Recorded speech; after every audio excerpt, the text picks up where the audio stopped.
robot crash lands near a mechanic.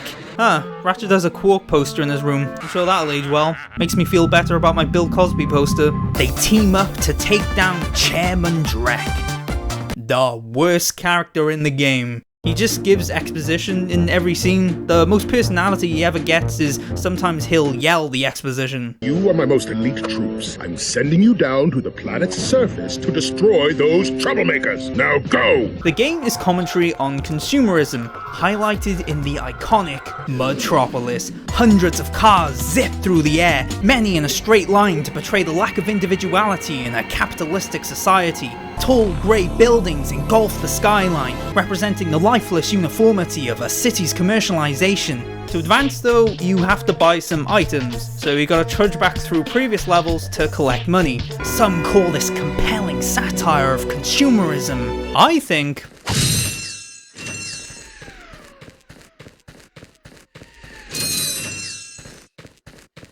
no. The combat is clunky dog shit.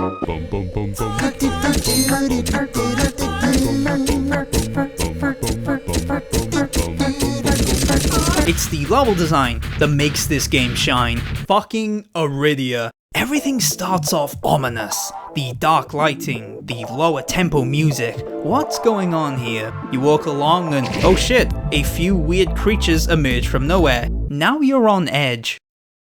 When suddenly everything erupts into chaos, land sharks emerge from everywhere, you're engulfed in a wave of orange. That's 57! You realise you bought the wrong gun for this and you can't hit them for shit with this one, and Jesus fuck! You also play as Clank. He's terrible. You kinda just walk for a while, then press one of 4 commands to remove an obstruction, of which is color coded half the time, then repeat. Titties! The next few levels pick up the pace, with more enemy types that encourage speed. Tanks that ominously move into position to shoot, encouraging you to rush to destroy them before they open fire. Swarms jumping onto a platform you have barely any space on, encouraging you to kill them before you overrun. These fucking bomb things that latch onto you that are awkward as fuck to hit, and if you don't kill them instantly, they fuck off. I just so happen to have one, count 'em, one, O2 mask left. How much? It's not for sale. Oh, thank fuck. Just escort me to the other end of this resort. Jesus Christ, please just accept it. This is the best argument I've ever seen against socialism. The O2 mask allows you to breathe underwater in poisonous atmospheres, even in outer space. Oh, that's good to know. But what I'd really like to know is, can you speak up? This allows Ratchet to explore Drek's homeworld, Orxon. Green fog muddies the air, immediately creating a claustrophobic atmosphere, built upon through the game design. You sneak past some of the strongest enemies in the game in increasingly tight spaces. Enemies are frequently placed around sharp turns, taking you by surprise and making combat more up close and direct. You rush across tiny platforms as the ship fires at you, giving you no room to think.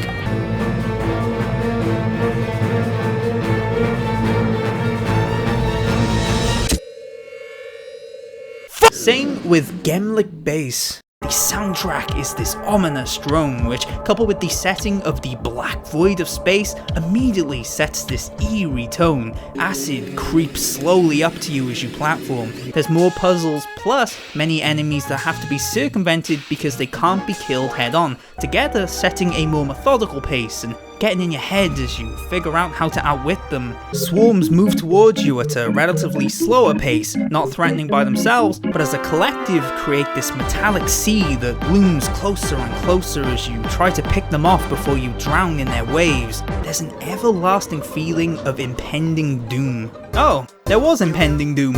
More Clank gameplay.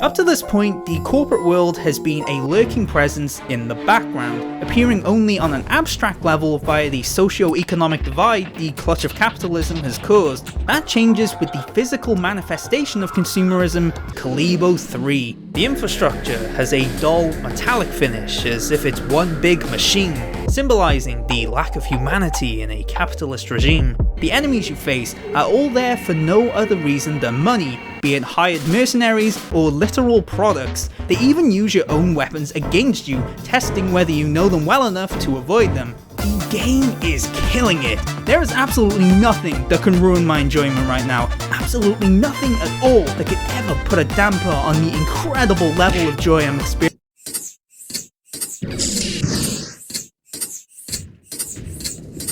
I miss Clank. They learn that Drek's next target is Ratchet's homeworld. Drek is going to find out what happens when you mess with my home. What are you smiling at?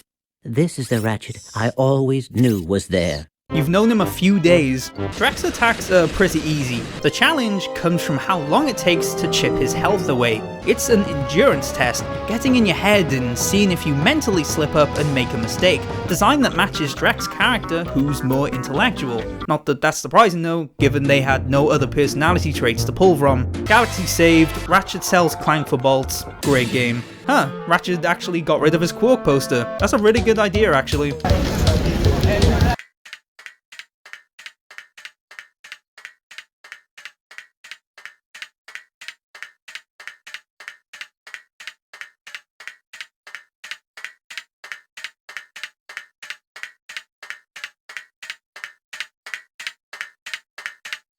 Titties!